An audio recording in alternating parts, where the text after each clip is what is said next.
Good evening or good morning, everybody, wherever you are around the globe. My name is Boaz Fyler. I'm an evolutionary astrologer. I want to thank Linda and everybody else for inviting me to speak today, and I'm sorry for the last time I've missed you, and please accept my deepest apologies for that. We're here today to talk a little bit about the secret history of astrology.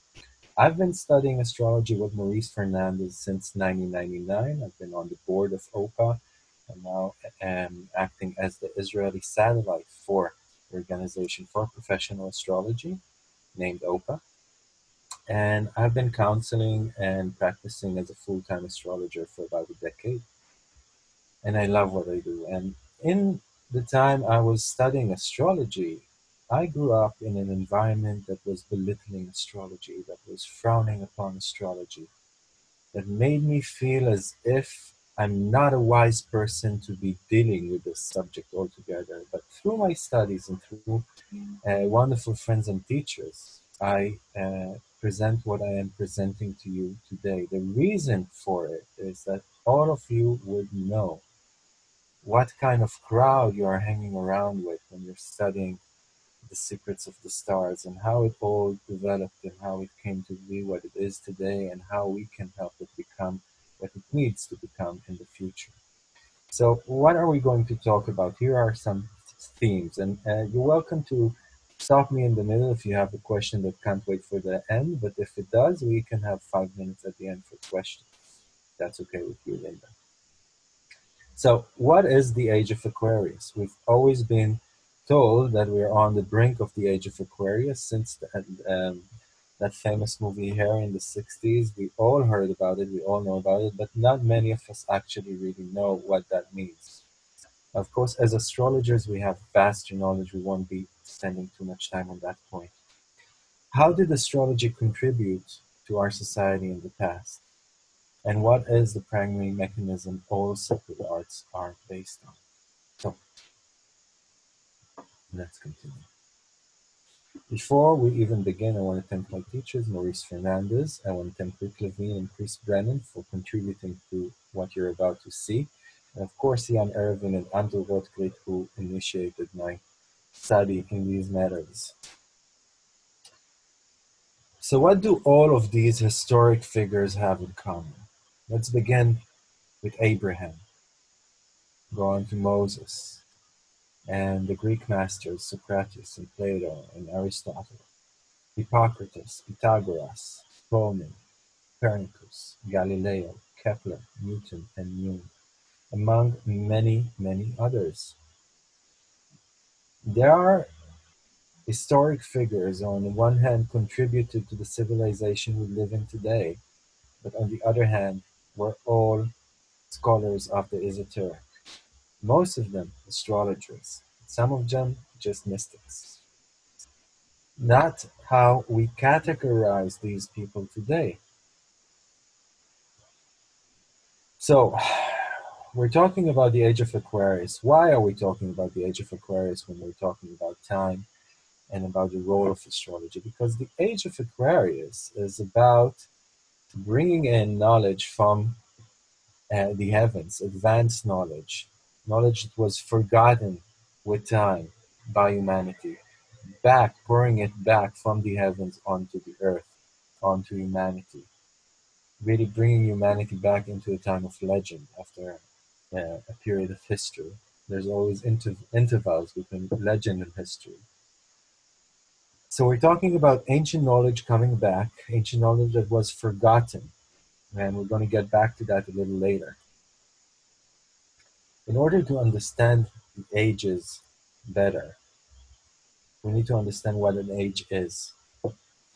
Now, I don't know how much you know about it, so I'm going to give you a brief explanation. What we see here is a prolonged exposure of a picture focused on the North Star. That's the only stable point in the sky because the rest rotates around Earth all the time, or really the Earth rotates on its axis. The only stable point is the North Star, and in ancient times that was called the axis mundi, the axis of the world. That's, if any of you don't know, the axis is tilted by 23.5 degrees. That is what actually creates the seasons in the northern and southern hemispheres. Now, because of that tilt, we have what we call the precession of the equinox, which means that if on the 1st of March, for the last 6,000 years, we would go out and look from the same place on Earth on the sky at the same time each morning, then about 4,000 years ago, we would have the end of the constellation of Aries come up. But every 72 years, because Earth tilts on its axis, we would have the sky move by 1 degree until after about 2,150 years, a full 30 degrees would pass and Aries would be no longer on the horizon. It would be Pisces, because we're talking about a backwards movement. So an age is 2,150 years approximately, and 12 ages are a big year. So I want to take you back in time. We know we are on the brink of the age of Aquarius.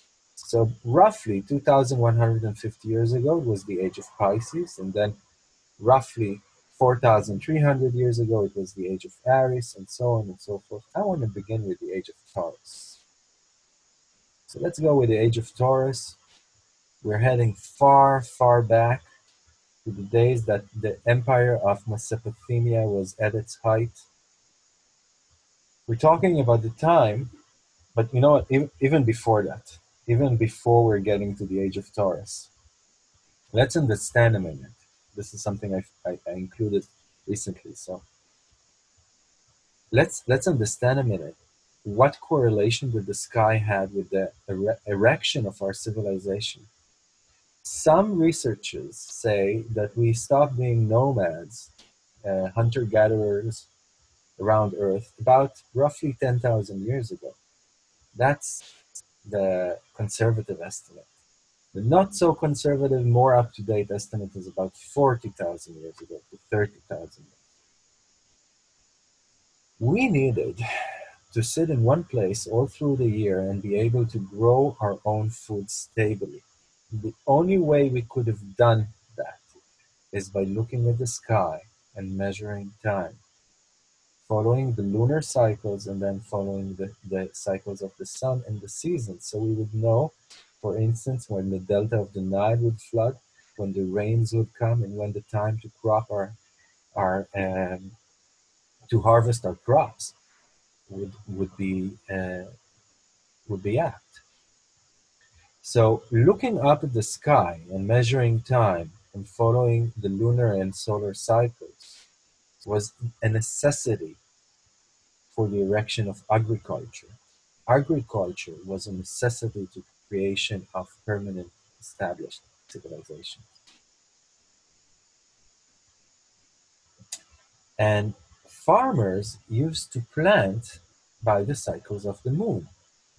This again is knowledge that was lost for a couple of millennia, or more than 2,000 years, and is now coming back. These are moon planting guides for gardeners from 2015. I should really update these. But now herbiculturists, organic farmers, permaculturists are going back to the old methods of harvesting and planting by the moon. So when we first look at the sky, these were our gods.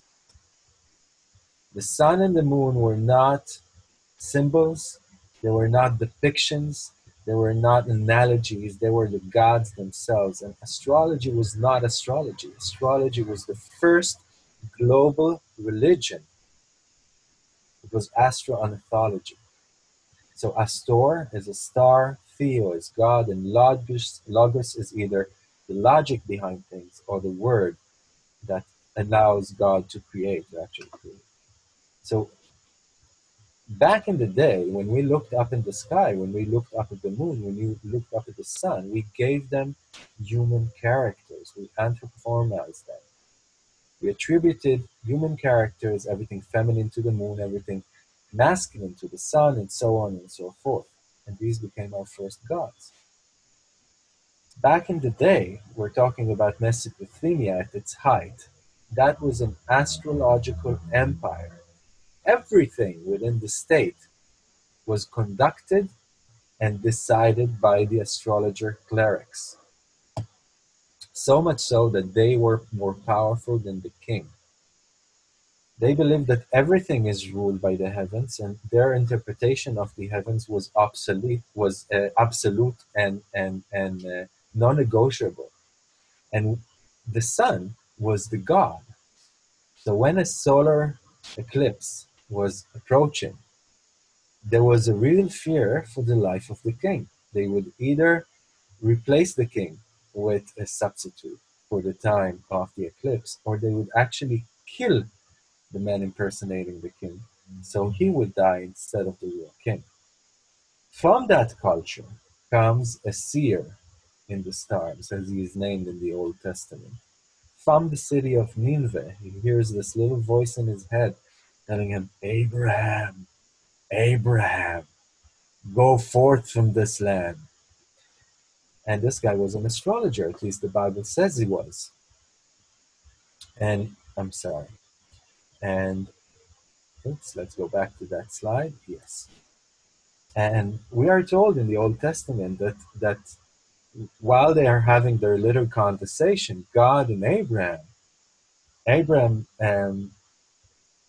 listens to God telling him, Abraham, I'm going to take thy seed and make it so plentiful as if it is the sand on the beachside.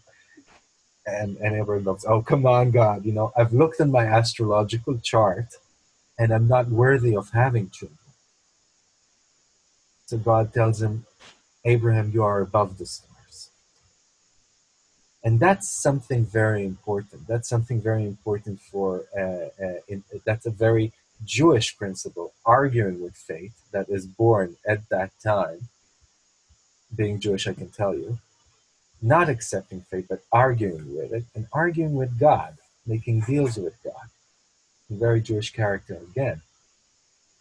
But what that really tells me is that if you have a direct connection to creation, to the source, to whatever it is you believe in, you are above any symbol or any influence. But yes, you are influenced.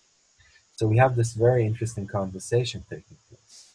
And Abraham is seen as the father of esoteric knowledge, of what we call today Hermetic knowledge, bringing astrology from the East to the West,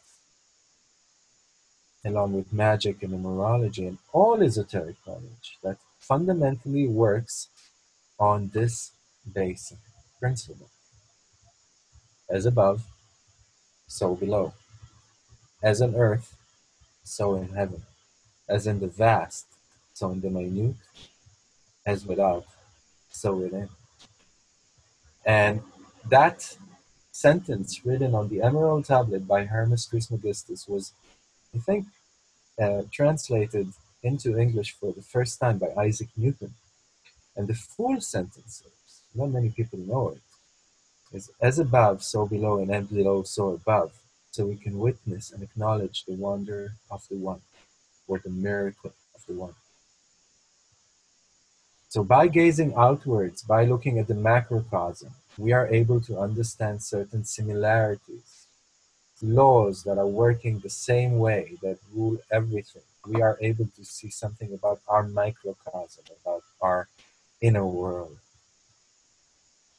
And is it so strange that a brain cell and the way the synapse in our brains look in a microscope is similar to the picture of the vast universe, of the known universe taken by the Hubble telescope? That the birth of a cell is similar to the death of a star, and our iris is similar to the way the nebulas look, and that the same Fibonacci sequence rules everything, whether it be a hurricane reaching the States or a galaxy in the faraway reaches of space. Everything is similar, and by understanding the mechanism of one, we can understand the mechanism of another. That's the basic principle of what we are dealing with. Here we see an atom of gold, and we see our solar system. And the understanding that if the 12 zodiac signs rule the macrocosm, the universe without, then the microcosm, the universe within, is surely ruled by these same 12 zodiac signs. Each organ and each part of or each system of our body was given to a different sign. And in a very similar manner, days of the week were given to each planet. We have 12 zodiac signs for 12 months, and the whole decimal measuring of time, 60 minutes, 24 hours, is Mesopotamian. So the first day was given to the most important god, be it Sunday, the sun god. The second day was moon god, or moon day, or lundi in French. And then, of course, Mars, who's Theo in the Anglo-Saxon traditions, became Theo's day, or Tuesday. And Mercury, which is Wooden, the god Wooden in Anglo-Saxon, became Wooden's day, or Wednesday. And Thor became Thor's day, and Freya, which is Venus, became Friday. And of course, Saturday belongs to Saturn. In fact, astrology was so established that upcoming religions, like the first monotheistic religion, Judaism, needed astrology to pull people into the synagogues. And in ancient synagogues, we see that in the center of the synagogue, we have no other than the sun god, Helios, with his golden chariot, surrounded by the signs of the zodiac.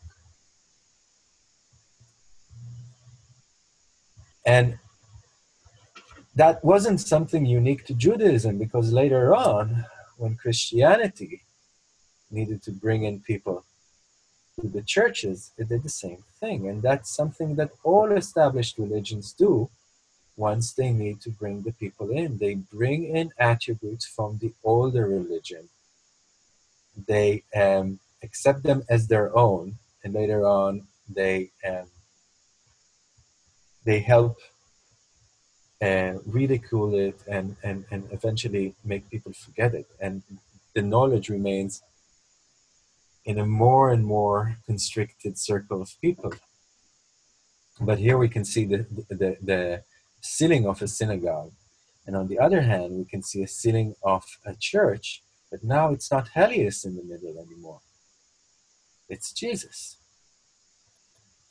And here we see Jesus already surrounded by the apostles and the saints. And we see the signs of the zodiac already pushed aside.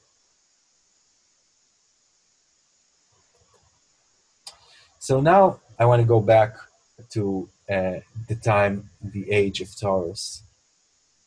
We're talking about 6,800 years ago, something like that, or more.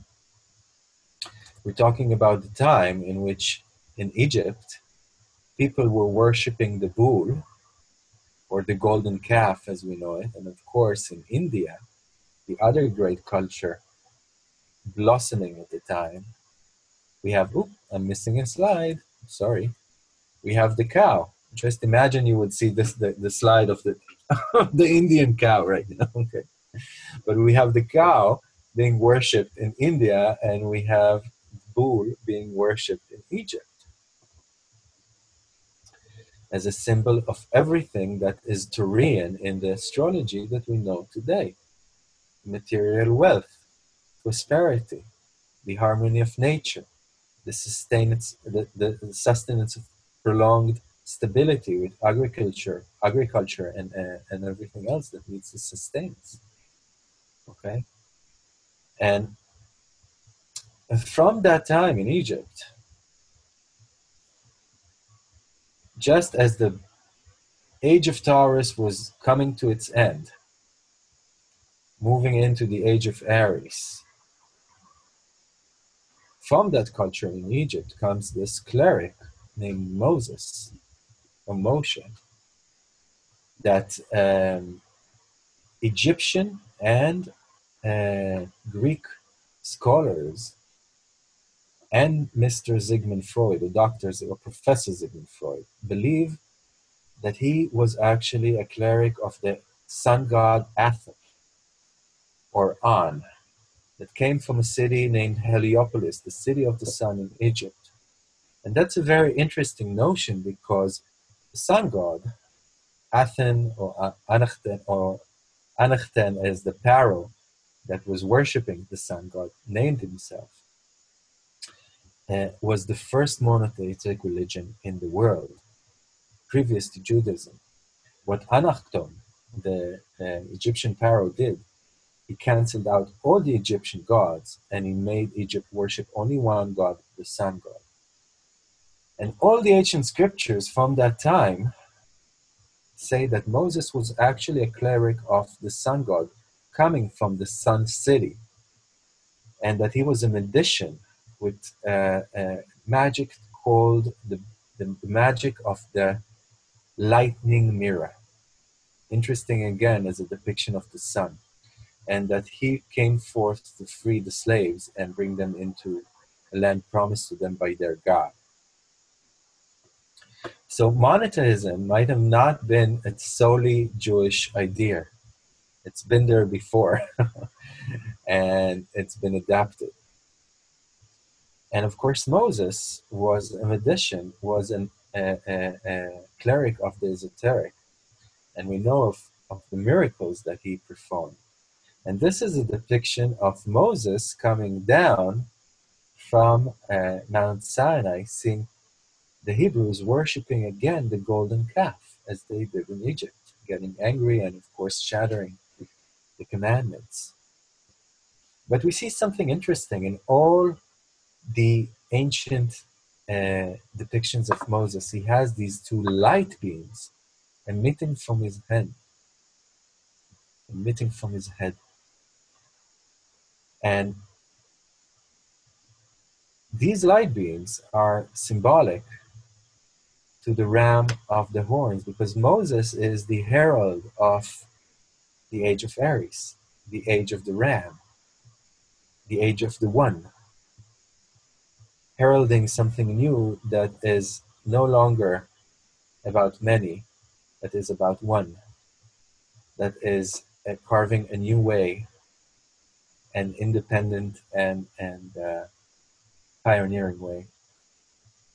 And here again, we see Botticelli's and other ancient artists depicting Moses with the two horns emitting from his head. And the other depiction is that he was enlightened. The word for enlightened and horned are the same in ancient Hebrew. And that could have been some of the reason that we see these horns, but I believe that these ancient artists knew that this was the herald of the age of Aries. And again, we see Moses with his horns. And at the time that Moses came down receiving receiving the Bible from God, actually, in Judaism, we celebrate it by blowing the ram's horn.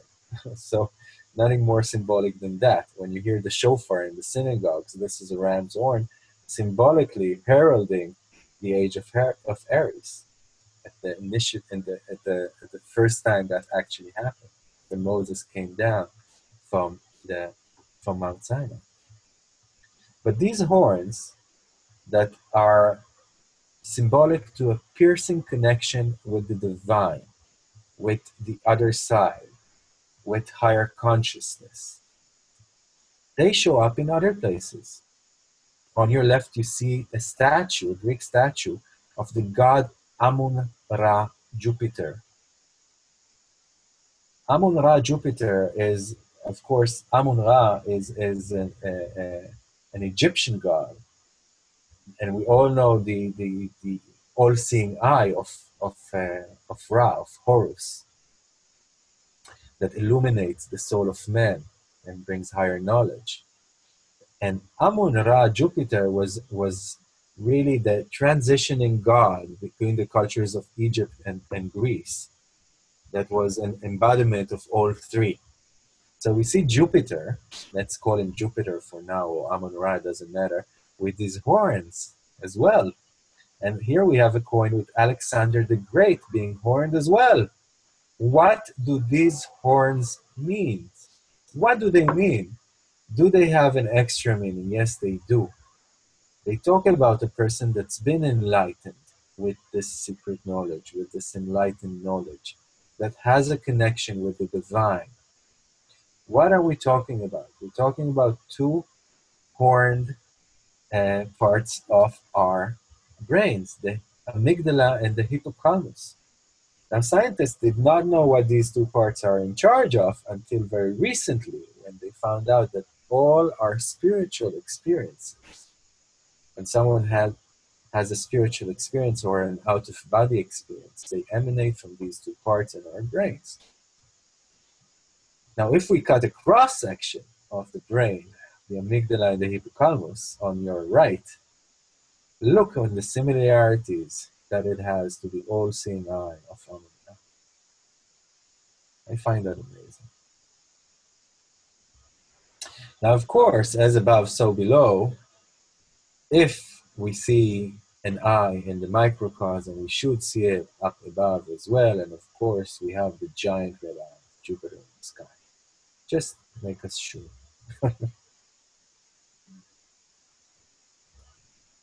So, we've been to the age of Taurus. We've been flying through the age of Taurus into the age of Aries. Next, we're coming into the age of Pisces.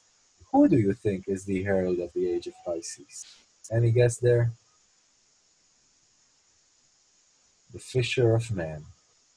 Jesus. The man, exactly, Jesus Christ. A persona that influenced me, even though I'm Jewish, very, very much. I love Jesus. And Jesus loves me. But the fisher of man who began his journey where? In the Sea of Galilee. With who? With fishermen. Doing what? Bringing fish up. Isn't that fun? And of course, to this day, his clerics wear heads that look very much like the head of a fish. They even put the emblem of a fish on it sometimes. And all the ceremonies are with water.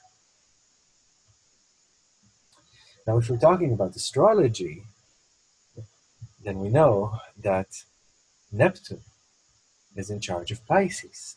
Neptune is the world, Neptune is the masses, Neptune is God, Neptune is spirituality. Neptune and Pisces are the universal womb we are all from and which we all return to. Neptune is everything we do not have control over and cannot foresee. So the universal womb that we all came forth and all will go back to one day. On your right, an ancient depiction of the universal womb, along with a clitoris for a star, and we have the whole universe developing here, including the stars and the moon and the sun. And in ancient churches, if we put the symbol of the fish upright, the ceremony of being born again was actually placing a person through a depiction of the yoni, a depiction of the female organ, and pouring water on him as he passes through. And that way he would be born again into to Christianity in its first days. And here we have another ancient statue of depicting the universal womb and the goddess opening it. And here we see on your left the universal womb with the 12 zodiac signs and a person standing in it. And in the very same way we already saw, here we have the Virgin of Guadalupe standing in the universal womb. And here we have Jesus standing in the universal womb with the four corners of the zodiac again. Leo, Aquarius the person, the eagle is the highest form of Scorpio, and Taurus. So the knowledge was kept, but kept in secret. The secrets were placed in front of our eyes and hidden in plain sight. And the whole story of Jesus, like many stories, like the story of Abraham and Moses, has been furthered away from the historic figure into something that is symbolic. What am I talking about? I'm talking that, for instance, the holidays we still celebrate today of Christmas, and basically about 70 to 80% of holidays in all organized religions around the world have pagan, and I'm sorry, a pagan base, origins, pagan origins. And Christmas does as well, okay? So I want you to begin by looking on this picture here. If we look at the sun from the same place each year, in summertime, the sun would be much higher up in the sky, very big and very warm, while in winter it would be hugging the horizon, it would be further away, smaller and colder. So let's say that in late spring, early summer, at 7 a.m., we would see it very to the north, okay, very big and warm and high up in the sky. When we would look at it at the same time in autumn, from the same place, it would be further down south. East is up, okay, east is up, like in the ancient texts. North is to your left, south is to your right, west is downwards. So the sun would be more to the south, it would be closer to the horizon, it would be smaller, and then by winter it would be really to the south, it would be hugging the horizon. And then on December 22nd, December 23rd, December 24th, the sun would stop moving. It wouldn't go south no longer, as if it is frozen, as if it is dead. But after 3 days, it would rise again and begin going north, bringing back light and life and warmth into the world. In all the depiction of Jesus on the cross, we always see him heading north. The head always heads north as a symbol that the sun will rise again. That the Son of God will rise again, bringing back life and warmth and light onto the world. And of course, to this day, we celebrate the rising of the sun when on Sunday, preferably at sunrise.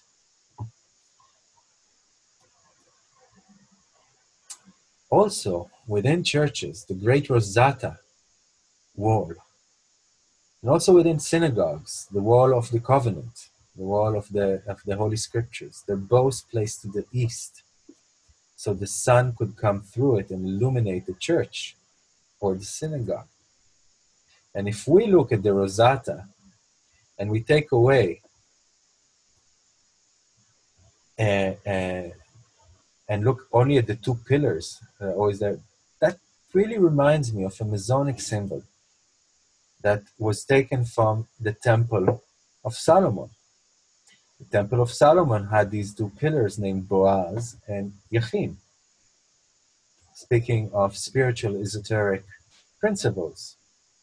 And of course, the sun disk was always in the middle, symbolically talking about the day in which the night and the day are equal, the equinox.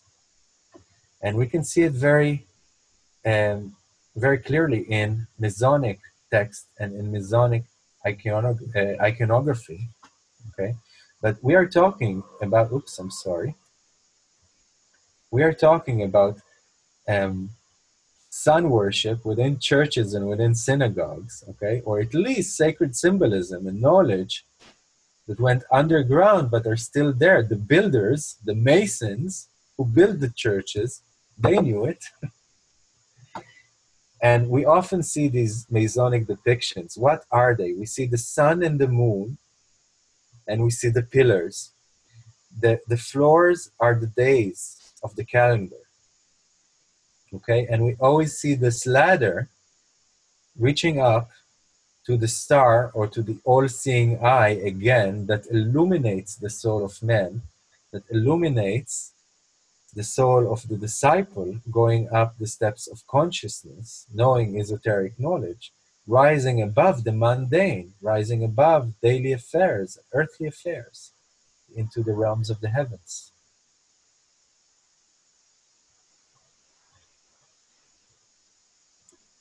Plato had a nice story. Plato had a fable called the Fable of the Cave. I don't know if you're familiar with it. Fable of the Cave,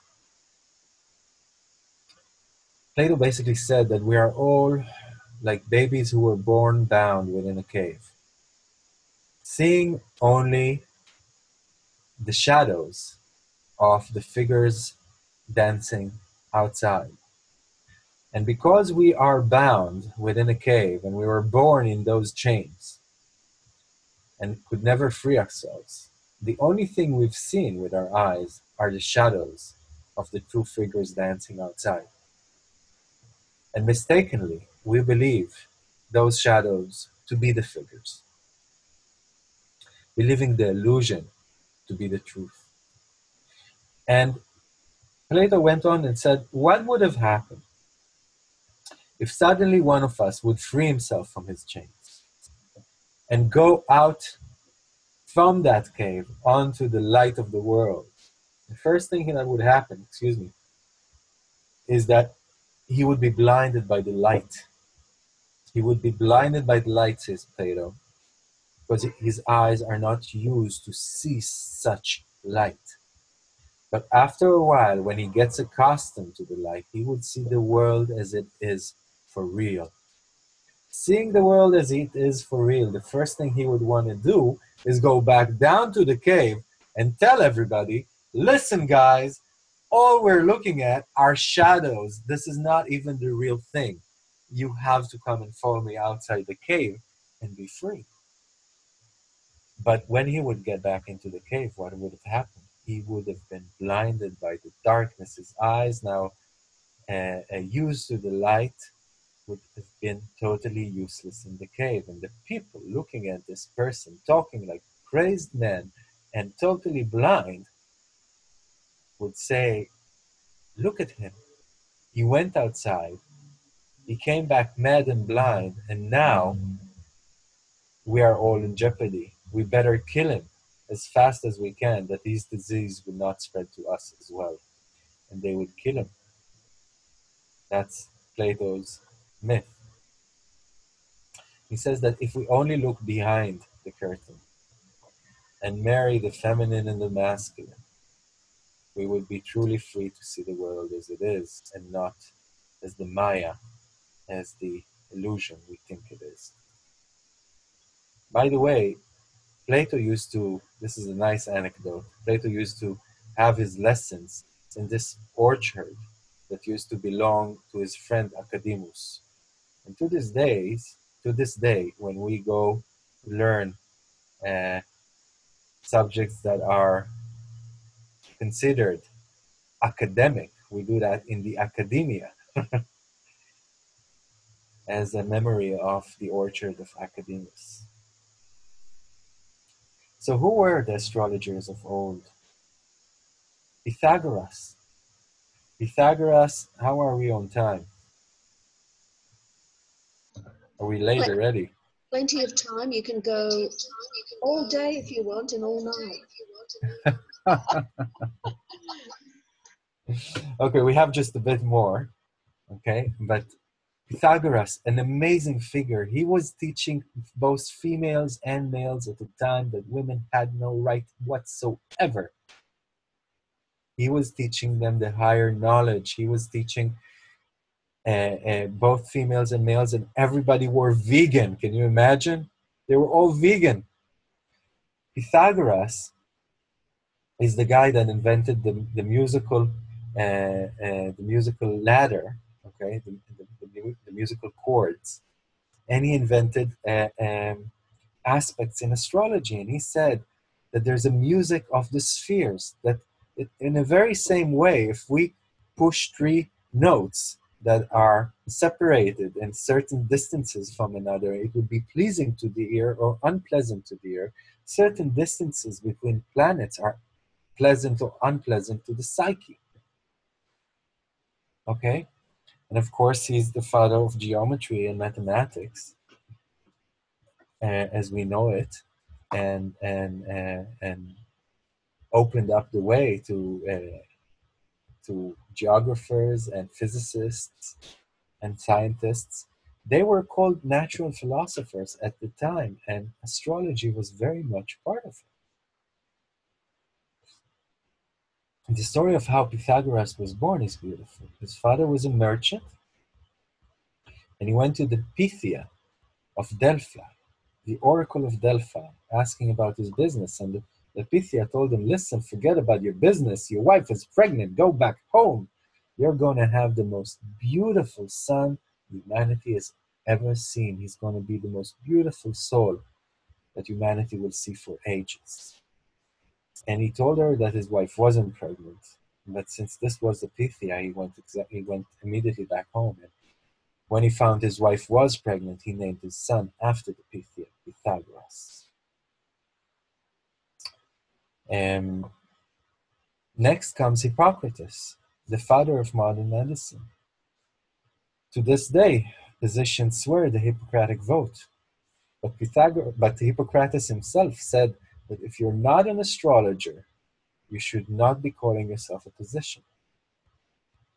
Ptolemy came from the city of Alexandria, living on the brink of that Egyptian Greek time that we were talking about, erected the Tetrabiblos that were really the fundamental book of astrologers until several hundred years ago. Perfected horoscopic astrology, geography, more mathematics, astronomy, and brought about great advancements in science. Later on, as Europe descends into the Dark Ages, into the Middle Ages, all that knowledge travels eastward again. Arabia comes into its golden age, and Arab scholars enliven these Greek texts that were translated and add to them so much knowledge. They find I'm sorry. They research the sky and bring back most of the stars that we know today were found at that time. The first optics and telescopes were used by the Arabs at that time. They invented chemical compounds, alkaline and acidic, the astrolabe, algebra, alcohol, anesthetics that were made from a condensation of cannabis and opium, syringes. They measured the height of the atmosphere and the size of Earth to an exactness of 99%. And as Arabia descends from its glory, these texts are being translated again into Latin and picked up by who? By this guy, Copernicus, at 1473. Copernicus, of course, is the father of modern physics. He was a practicing astrologer. He made his money off astrology. Science wasn't a great business back then. And I say, gosh, if we're reborn at the wrong time. Because astrologers that was considered, when a Jewish mother used to tell her son, I want you to grow up and be an astrologer. Don't you go into that science bullshit. So, yeah, those were the times. And of course, Copernicus was the first person to say, well, not the first, Pythagoras was the first person to say, but it took about 1,500 years until it was said again by Copernicus that we do not, the sun does not revolve around us, we revolve around the sun. The solar system is heliocentric. And he had one more beautiful invention. He believed that God is immanent, that this universe did not need an outside force to breathe life into it, that life exists within everything, within every atom, within every cell, within every stone, we find God. And I find that beautiful. And just after him, we have Galileo. Now, here in the middle, I have a photograph of Galileo's own natal chart in his own handwriting, dated 1564, from the Library of Padova.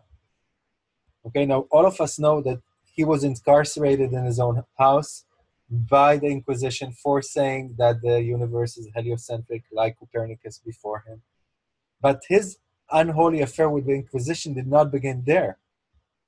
The Inquisition wanted to put him away 6 years before that, because as a practicing astrologer, which he was making his money out of astrology and teaching mathematics.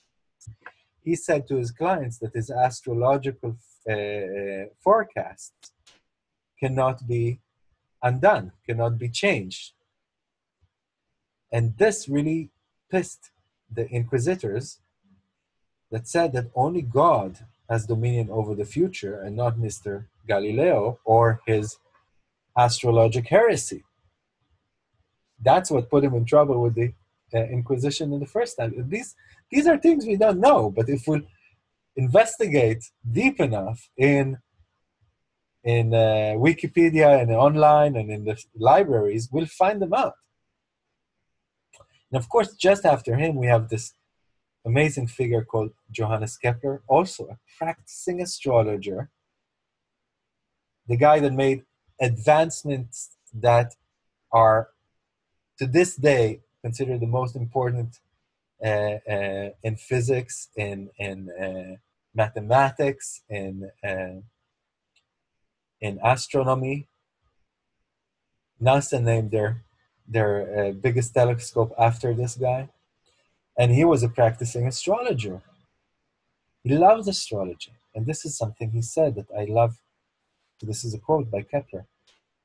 The heavenly motions are nothing but a continuous song for several voices, perceived not by the ear, but by the intellect. A figured music, which sets landmarks in the immeasurable flow of time. Isn't that beautiful? So all of these scientists were mystics. And they all understood, like this guy here, Isaac Newton, that knowledge in one realm would grant them knowledge in another because of the reflection and the similarity of everything.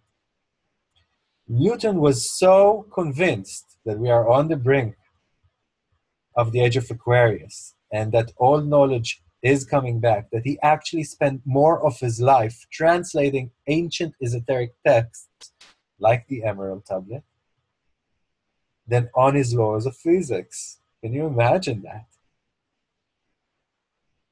And many believe that he was the last mage, and that because of his knowledge with esoterics, he was able to come to his conclusions in physics.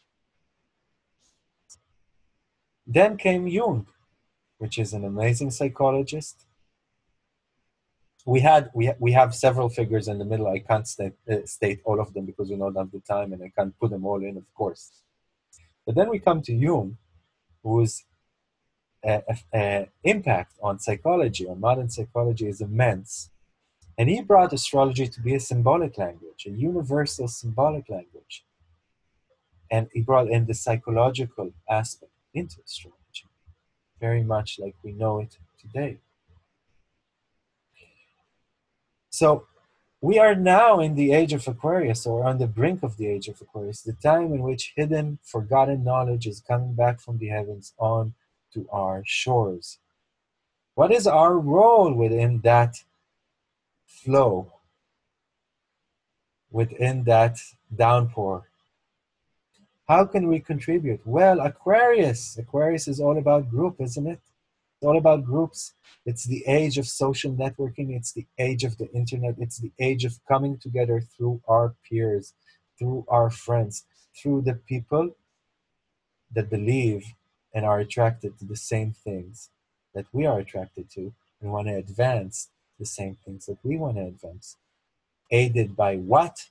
By advanced knowledge. Of course, Aquarius is not only about advanced knowledge, it is esoteric, it's also about advanced knowledge, which is technological. Harnessing technology for the sake of humanity, for our advancement.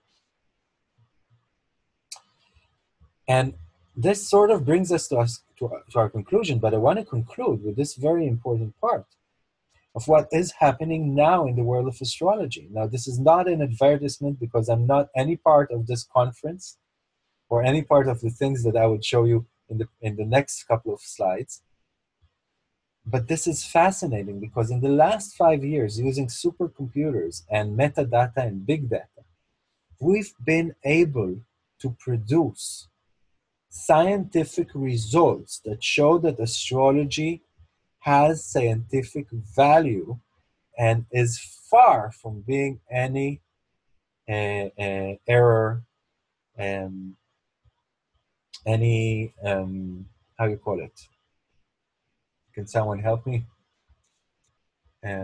Statistical error, okay? And we have fascinating research showing up from different parts around the world. We have astrologers working together in research groups producing amazing results. Last year, I went to the first Kepler conference. The difference with the Kepler conference is that you won't see regular astrological lectures. Only lectures that are backed up by scientific empiric research that makes them stand out. And I was blown away last year. I have this, I want to share something new a minute with you. And I'm sharing my desktop because I want you to see this. This was the last Kepler conference, and this is the one coming up in January. And they had an amazing people come up. David Cochrane, which is doing an amazing job producing fact-based astrology. Will Morris, Bruce Schofield, Courtney Roberts, Vincent Godot, Franco Mintel, all of these guys. And we've seen research that can show the amount or the percentage of certain cancers that you're either going to have or not based on your astrological chart, the amount of bleeding that you will have during surgery at certain times according to the moon, the percentage of violence and percentage of miscarriage and all kinds of other things, death, mourning, and birth, of course, the hours of birth and their effect on the character. All of this research has been shown last year, and I encourage you, I cannot go there this year, I encourage you to take part within this. I encourage you to take part within this and to actually be part of the scientific revolution in developing the world of astrology. David Cochrane has this software, and again, I'm not getting anything by advancing this software to you, but there's a great offering now of the Pegasus research software with the research option that can help you do empirical research with your clients for $120 if you're an OPA member instead of $175. You can make use of it until December 1st, and if you do want to take use of it, go to astrosoftware.com and make sure you go for the Pegasus research option. And of course, you have to be an OPA member for that. And talking about OPA, in the recent Career Astrologer, which is the quarterly magazine of OPA, which you could read even if you're a non-OPA member, in this address here, you have the publication as a PDF, and you can read it. There's a great article by Robert Curry, who also presented in the last Kepler conference, about what's logical about astrological. and how you can answer the critics of astrology. And that brings me to the conclusion. Ladies, we are part of an elite group. We are part of an amazing bunch of people who are interested in the heavens and esoteria throughout the history of mankind. Next time somebody wants to ridicule or frown down at you for dealing with astrology, you can tell them a little bit of what we've talked about during the last hour. And you can be sure that you have a very important role in bringing light and love and life and knowledge, wisdom, back into humanity's hands in the coming age. The age of the seer and the age of the magician is coming back. Science and faith are remarrying again with quantum physics. So, this article is really, really, really good and can give you a lot of tools of how to answer people. And I want to thank you for being with me. I want to hope you all, and may we all, live long and prosper. And of course, you could reach me at boazfyler@gmail.com, at my site, boazfyler.com, at these two phones. One of them is a US line, so it's a local call for you people in the US. Just be careful. I'm on Jerusalem time. Don't wake me up at night. And you can reach me at Profiler Astrology on Facebook or Evolutionary Astrology Forecast on YouTube. Subscribe, like me, help me spread the light, and I want to thank you. And now, if you have any questions, please open your mics. Tell me how it was for you. Great, thank you, Boaz. That was fantastic. Could you please click on... Happy you liked it. Yeah, could you click on stop share at the top of the screen, the red section? Sure. Great. Yes. Okay, so Carolyn, go ahead. Hi, Boaz. That was excellent. Hello, Carolyn. Excellent.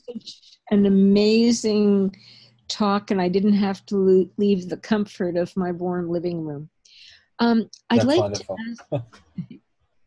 like to ask you, you quoted Kepler about music. Right.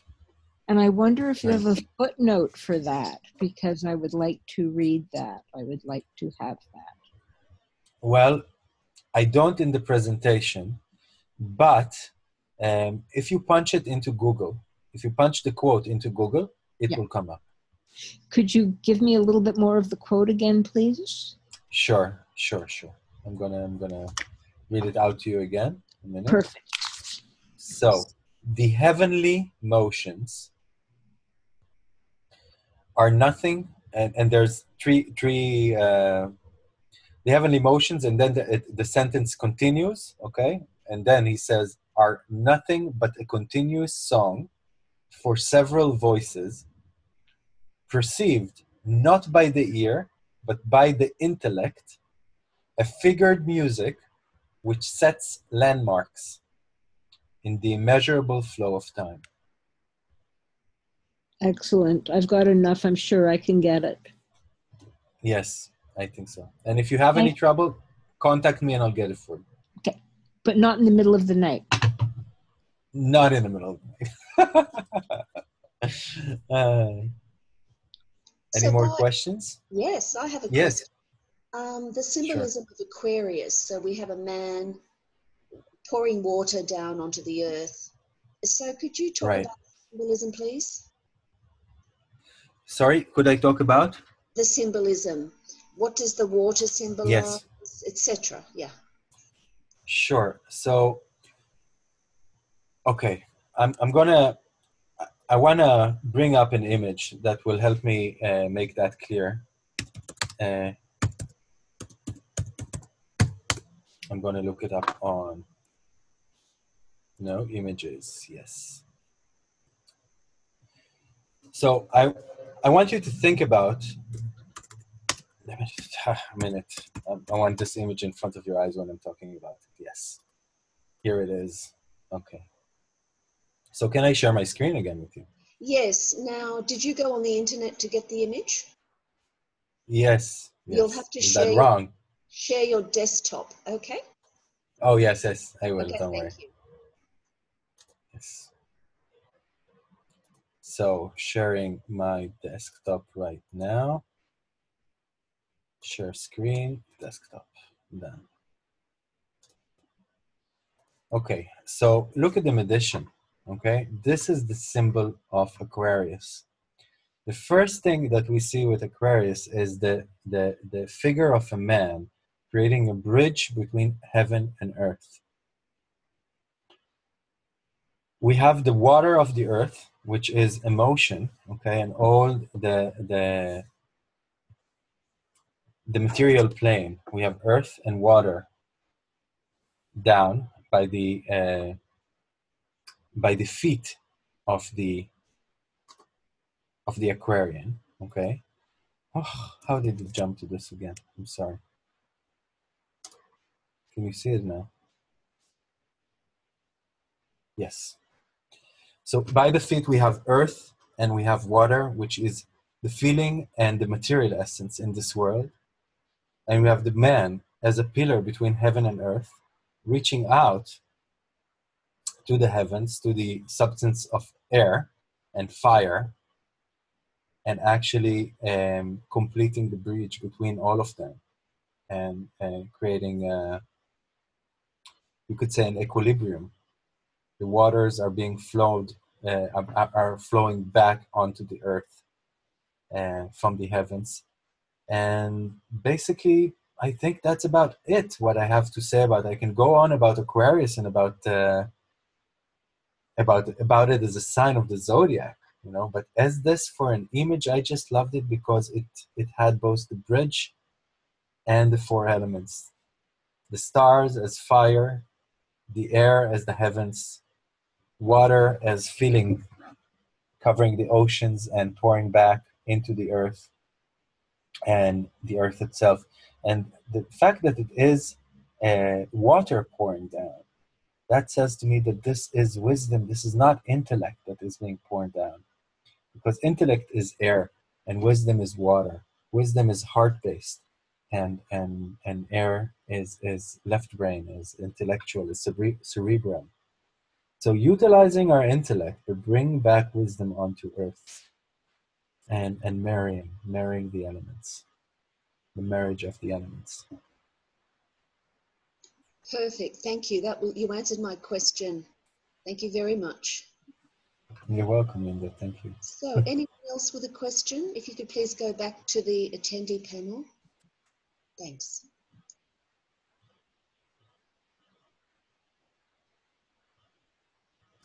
I just had I guess it's probably more of a comment, that especially that image there, and some of your other images, it just seems kind of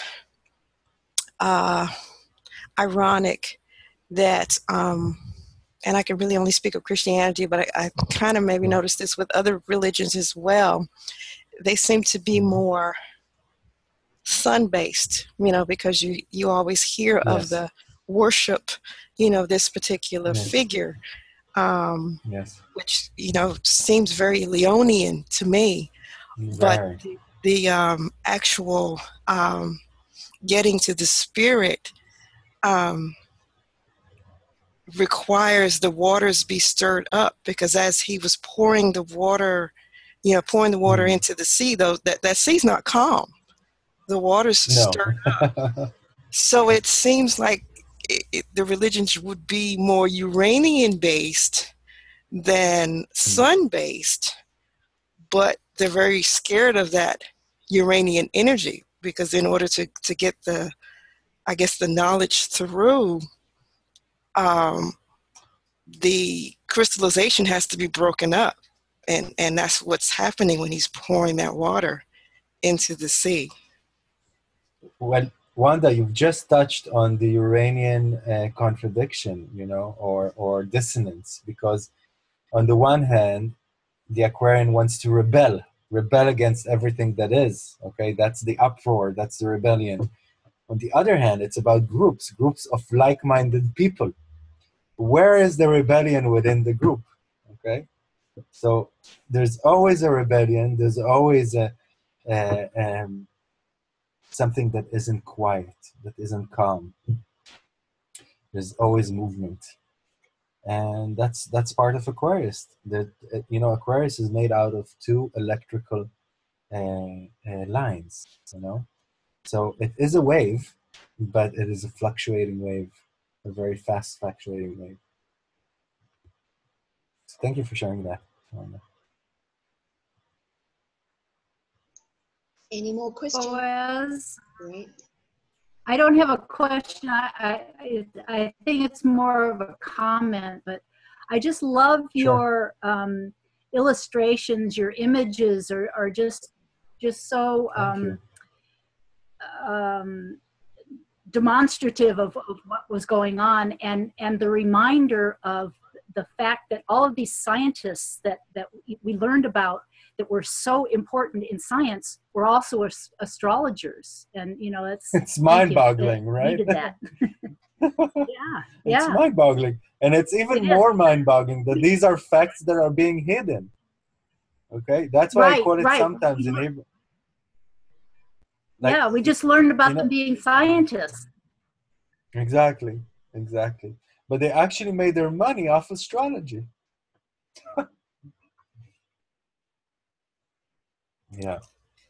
That seems to also, that's what I was thinking about as well, in that, like say when he's pouring the water in there, they stirred up the waters, those calm waters. Yes, change is never easy. It's stepping out of our comfort zone and the way we know how to do things, the Saturnian way, the checked out way, the old way. I had a thought come to me last night that that Uranus is the higher octave of Mercury, and that astrology is God speaking to us, the language of the universe. What do you think? I think you're right. I definitely think you're right. Coming through loud and clear. Yeah. All esoteric knowledge belongs to Uranus. It is the higher octave of Mercury. So if knowledge is Mercury, higher knowledge is Uranus, right? But then we have Jupiter again with spiritual knowledge. But we're talking about the higher brain. If Mercury is the brain, we're talking about the higher brain with Uranus. If we're talking about communication, then we're talking about advanced communication with Uranus. And by the way, they're now standing in opposition in the sky.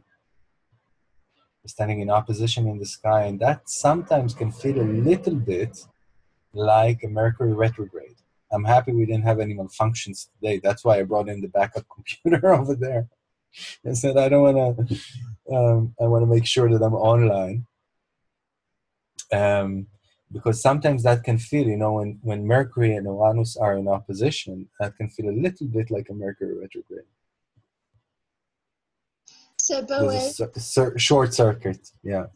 Oh, any other questions first?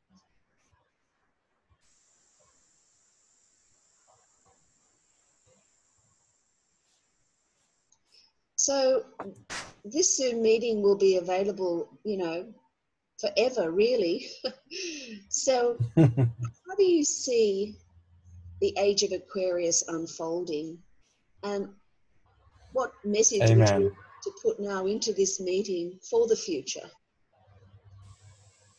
First of all, I want to thank you all again for showing up, and I want to thank you, Linda, for having me. And again, I apologize for the last time. And I want to leave with hoping that we will all take our part gladly and joyfully. I want to talk about the Leo-Aquarius axis. Leo is my love, my light, my signature, what I leave behind when I go and I am no longer, my unique gift, what wakes me up smiling each morning. And of course, Aquarius is the group, is humanity, is the higher cause. So maybe we all walk on that axis proudly and nobly, but also humbly and purposefully, and know to fulfill our role within the group and for the group. in the best way possible, not forgetting what it is we are here to leave behind. Amen. In the Beautiful. age of Thank you. Aquarius. Thank you so much. Very uplifting and informative. And would you all please thank Boaz Fyler? Thank you very much. Thank you. Thank you. Thank you. Very Thank you. thought-provoking. Thank you very much. Excellent. Thank you. What a Thank you. gift. Connect to my Facebook page. I have like videos come out each week talking about celestial weather and other things, and it's all for free. So I'd love to see you on my page. Yeah, what's Oh, it? My channels. Oh. great. Thank you so much. Bye, everyone. Thank you, Linda. Thank you very Bye. much. Take care. Bye, Bye everybody. bye. Take care.